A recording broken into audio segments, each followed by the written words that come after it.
বৃষ্টি এসে বুঝিয়ে দেয় ঘরের চালে ছিদ্র কোথায়, আর বিপদে সে চিনিয়ে দেয় আপনার আপনজনেরা কোথায়।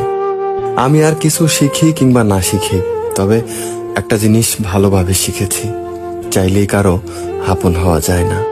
টাকা পয়সাকে বানানো হয়েছিল ব্যবহার করার জন্য, আর মানুষকে সৃষ্টি করা হয়েছিল ভালোবাসার জন্য। অথচ মানুষ টাকাকে ভালোবাসে আর মানুষকে ব্যবহার করে। তুমি বদলে গেছো তাতে আমার কোনো দুঃখ নেই, আমি আমার বিশ্বাসের জন্য লজ্জিত। মিশুক হয়ে বুঝলাম নিজের আত্মসম্মান থাকা দরকার। সহজে সবার সাথে মিশলে মানুষ সস্তা ভাবে। যদি কখনো বুঝতে পারেন যে কারো লাইফে থাকা আর না থাকা একই ব্যাপার, তাহলে সেখান থেকে সরে আসাটাই আপনার জন্য ভালো। কারো পছন্দের হওয়াটা খুব সহজ, কিন্তু সারা জীবন কারো পছন্দ হয়ে থাকাটা অনেক কঠিন। হ্যাঁ, আমি একা থাকতে পছন্দ করি। সময়ের সাথে সাথে আমি মানুষ চিনতে শিখে গেছি।